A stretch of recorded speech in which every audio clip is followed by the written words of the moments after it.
Bonjour, je me présente, je suis Franck Toret, enseignant de droit civil au sein de la prépa ISP et nous allons envisager, dans le cadre de cette vidéo, la correction de l'épreuve de droit civil telle qu'elle a été proposée au concours d'inspecteur des finances publiques en novembre 2023.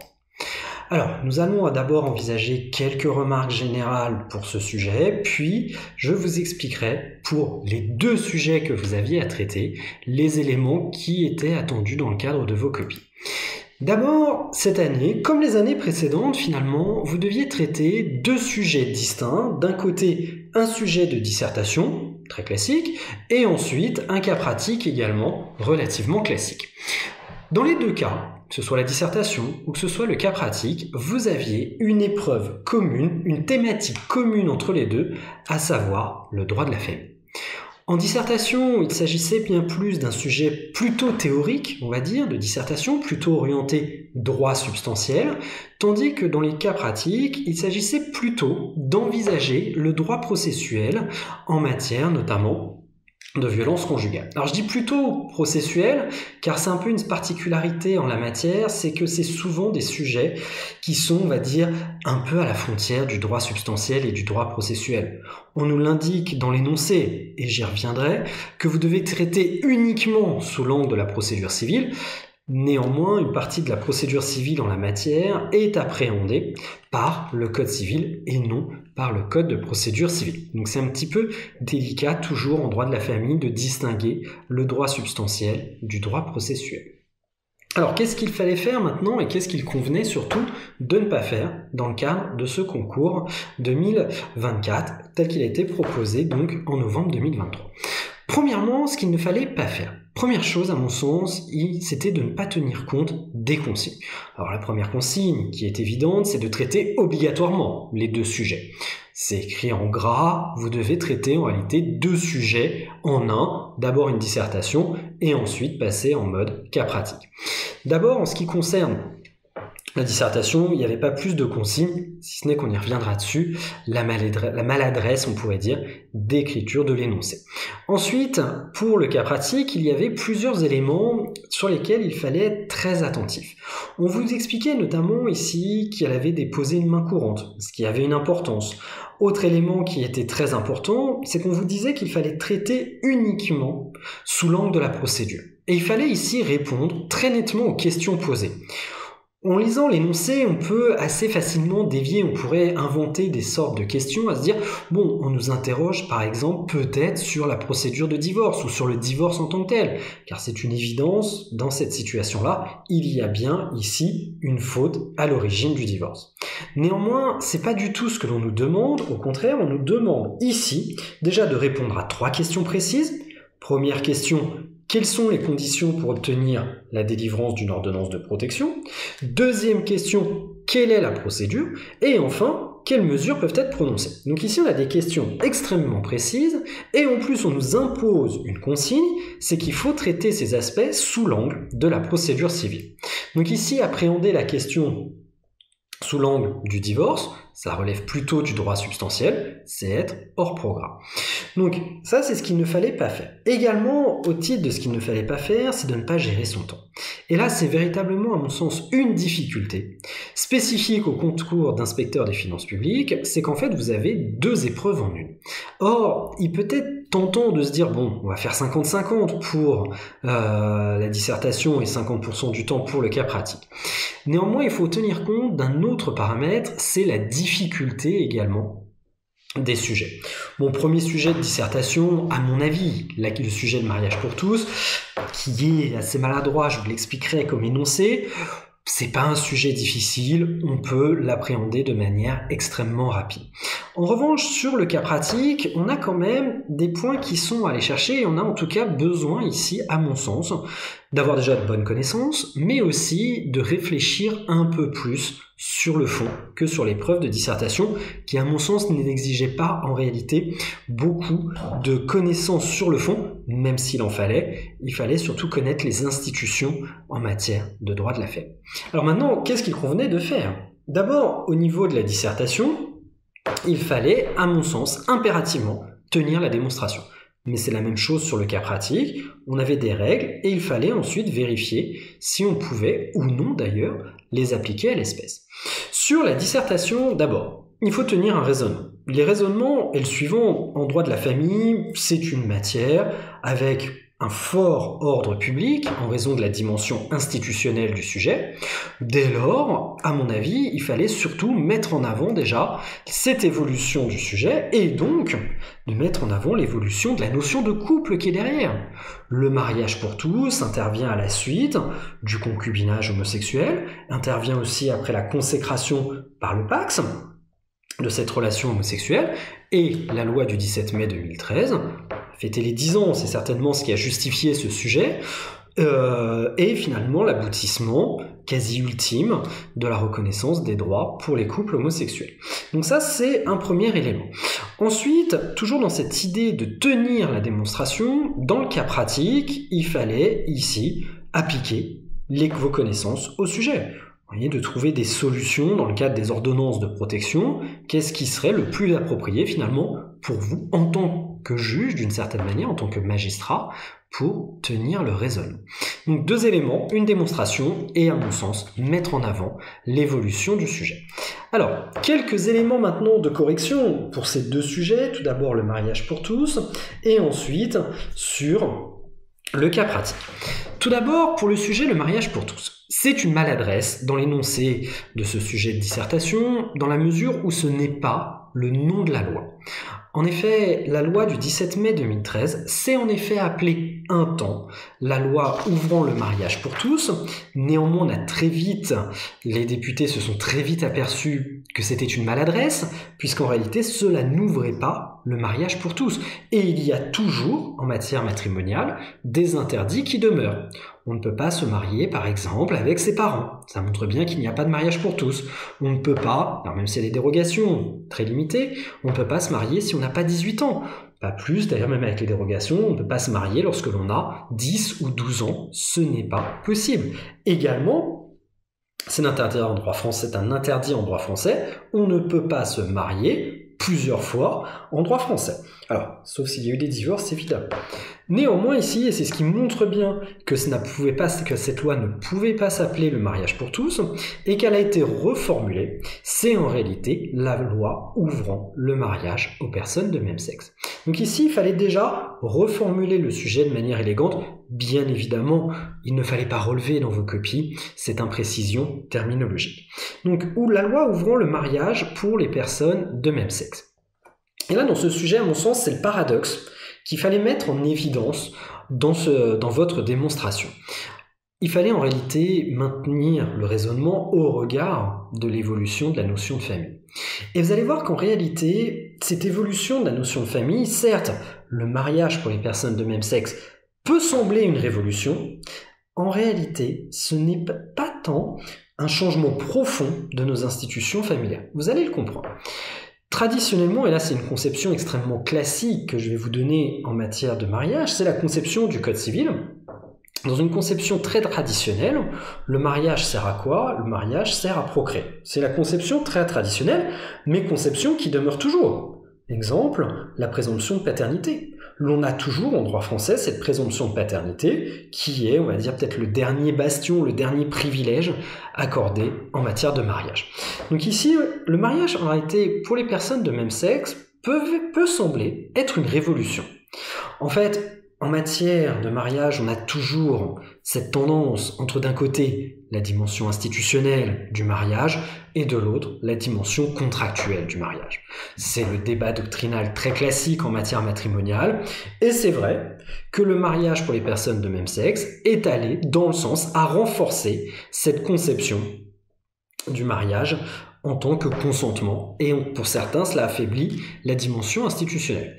Mais en réalité, cette dimension institutionnelle n'a pas été tant affectée par cela, dans la mesure où à la suite de cette loi, enfin dans la loi, il était même prévu que les personnes homosexuelles, hommes ou femmes, aient la possibilité d'adopter un enfant. Et pendant très longtemps, ça a été modifié que très récemment, pendant très longtemps, seuls les couples mariés avaient la faculté, la possibilité d'adopter ensemble. Ce n'est que très récemment que la loi a ouvert la possibilité pour tous les couples, désormais, pacsés, concubinage et mariés, d'adopter un enfant. Et voyez ici, même si le couple était homosexuel, donc naturellement, a priori, pas de possibilité de procréer, il était prévu, puisque le mariage a pour objectif de fonder une famille, de pouvoir procréer à travers la filiation et l'établissement d'une adoption.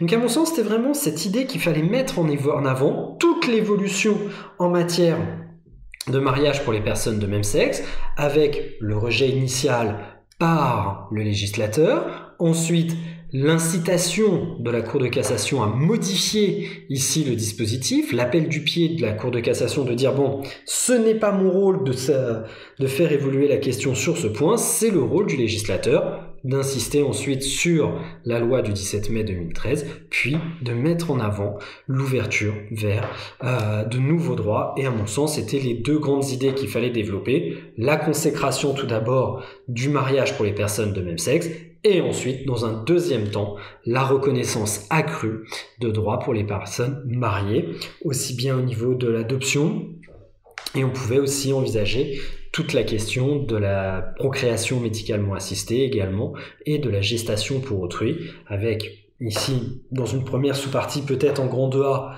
d'insister sur les points communs avec les autres couples, et en grand 2B, toutes les spécificités pour les couples homosexuels, mariés. Et ici, pour un tel sujet, en ouverture, vous deviez insister, à mon sens, sur l'ouverture vers d'autres formes d'union, telles que le concubinage ou alors le PACS. Ensuite, pour le cas pratique maintenant. Alors, le cas pratique en soi n'était pas très difficile, il était relativement classique. Donc on avait en l'occurrence la naissance d'un enfant en novembre 2022, une épouse qui subit des violences conjugales, des violences physiques de la part de son mari Alexandre. Elle fait tout pour que sa famille et ses collègues ne s'en aperçoivent pas. Néanmoins, elle dépose une main courante en janvier de cette année, donc en janvier 2023. Pour autant, elle ne souhaite pas porter plainte à l'égard de son mari. Alors attention, il ne s'agit absolument pas ici d'une épreuve de droit pénal, ne nous écartons pas du sujet, il s'agirait toujours d'une épreuve de droit civil, mais vous allez voir que c'est un élément factuel à prendre en considération, notamment pour préciser, caractériser la notion de mise en danger.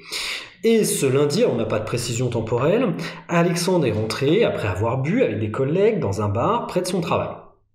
Il rentre à son domicile, il estime que la maison n'est pas rangée et il a une nouvelle fois porté des coups à Aurélie. Elle restera quelques minutes inconsciente. Bon, ici on n'a pas de difficulté sur la mise en danger, on a tous les éléments permettant de caractériser. Le lendemain, cette fois, elle décide d'en parler et elle lui conseille de porter plainte et de demander une ordonnance de protection. Et c'est là où on arrive finalement sur la qualification juridique. En fait, là, il s'agit tout simplement d'envisager le régime juridique de l'ordonnance de protection dans le cadre des violences au sein du couple, que ce soit en matière de mariage, de PACS ou même de concubinage. Concrètement, vous allez voir que c'est très simple, c'est tout le dispositif figurant aux articles 515-9 et suivants du Code civil. Et ensuite, on nous pose les différentes questions. Et en fait, les différentes questions ne sont que les étapes. Vous allez voir, première d'abord, question, c'est quelles sont les conditions pour obtenir une telle protection. Ensuite, quelle est la procédure à suivre? Et enfin, qu'est-ce que le juge peut ordonner? C'est vraiment d'envisager les différents stades dans le cadre de l'ordonnance de protection. Alors, première question qu'on nous pose, quelles sont les conditions pour la délivrance d'une ordonnance dite de protection? Les violences, comme je l'ai déjà dit, qui peuvent intervenir dans le cadre d'un couple marié, pacsé ou en matière de concubinage, désormais, font l'objet d'un régime spécifique. En effet, désormais, il faut tenir compte, en réalité, plus des actes qui ont été causés que la forme de l'union. Ici, qu'est-ce qu'il faut? Pour obtenir une ordonnance de protection, il faut déjà être soit marié, soit pacsé, soit en concubinage. Article 515-9. Ici, les époux sont mariés. Ensuite, il faut qu'il y ait une mise en danger. Néanmoins, cette notion de mise en danger, il n'y a pas de définition. On n'a aucune définition, je parle sous l'angle civil de ce qu'est la mise en danger. Néanmoins, les dispositions pénales introduites en 2010 font référence à toutes les violences, quelle que soit leur nature, y compris les violences que l'on peut qualifier de psychologiques. Quant à la victime des violences, il peut s'agir d'un membre du couple ou même d'un ancien membre du couple, peu importe. Mais désormais, le dispositif est aussi élargi aux enfants. Attention. Donc, quelles sont les conditions? En fait, il y en a deux. Ici, il faut un couple, bon, on est marié, et ensuite, il faut une mise en danger. Qu'est-ce qui démontre la mise en danger ici déjà? Bon, on a une preuve, hein, c'est d'abord la question de la main courante. Ensuite, visiblement, elle en parle à sa meilleure amie. On a donc des témoignages. Et elle, cette fois, va porter plainte. Bon, au niveau probatoire, on a tous les éléments. De toute façon, on a la réponse. Ce qu'on nous demande d'envisager la procédure derrière, c'est que les conditions de l'ordonnance de protection sont réunies. Donc en l'espèce, les conditions de l'article 515-9 du Code civil sont parfaitement remplies. Deuxième question, et là elle est un petit peu plus difficile, c'est d'envisager la procédure à suivre. C'est une question ici qui est extrêmement large ici, la procédure à suivre, et qui n'est pas évidente. Tout d'abord, la personne mise en danger peut saisir le juge aux affaires familiales, article 515-10 du Code civil, mais le ministère public a également la possibilité, avec son autorisation, de saisir le JAF. Ici, pas de difficulté, elle peut visiblement saisir directement le JAF ou alors le ministère public.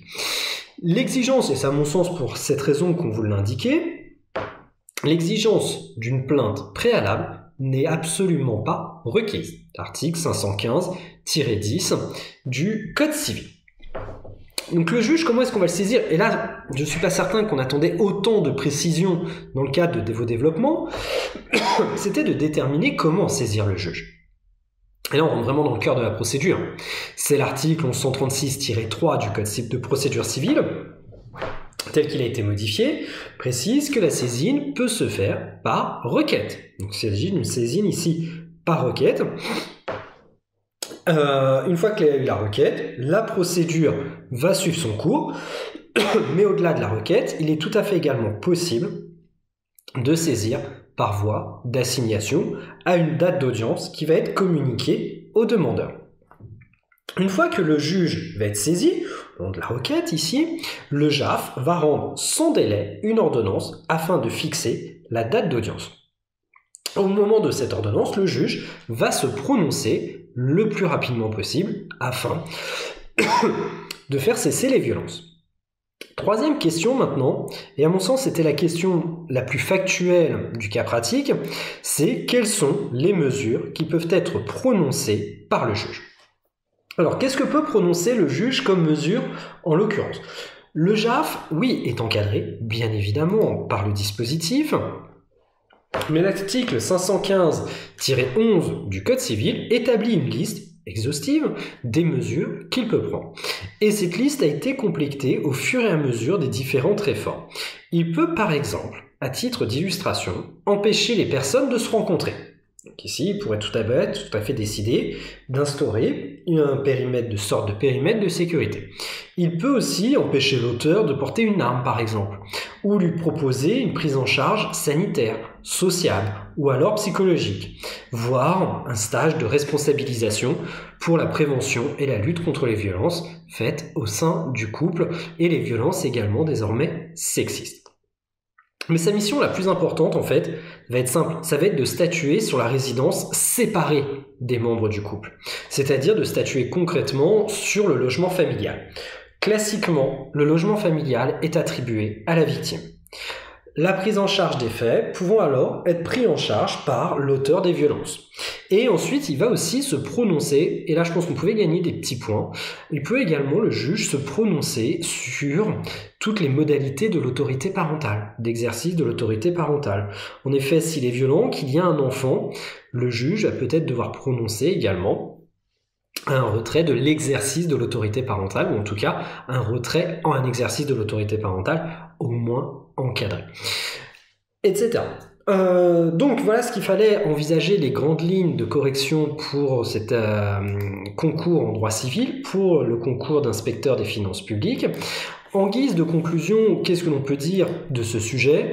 C'est que le sujet n'était pas très difficile dans le fond, il n'y avait pas spécifiquement de difficultés. Les difficultés en réalité sont inhérentes à votre concours. Pour moi, le cas pratique, je le trouve un peu plus difficile dans la mesure où vous n'avez pas le droit au code. Si on a le droit au code, le cas pratique devient extrêmement facile parce que c'est vraiment de dérouler 515-9 et suivant du code civil. Tandis que sur le sujet mariage pour tous, on a, je pense, tous des connaissances à minima en la matière et pas besoin de justifier plus que cela, si ce n'est de mettre en avant l'évolution du sujet. Vous l'aurez compris, en guise de conclusion, 2 éléments sont nécessaires pour réussir votre concours d'inspecteur des finances publiques. Incontestablement, il faut des connaissances, d'autant plus que vous n'avez pas le droit au code, mais aussi, il faut de la méthode. Bon courage à tous pour votre préparation. Au revoir.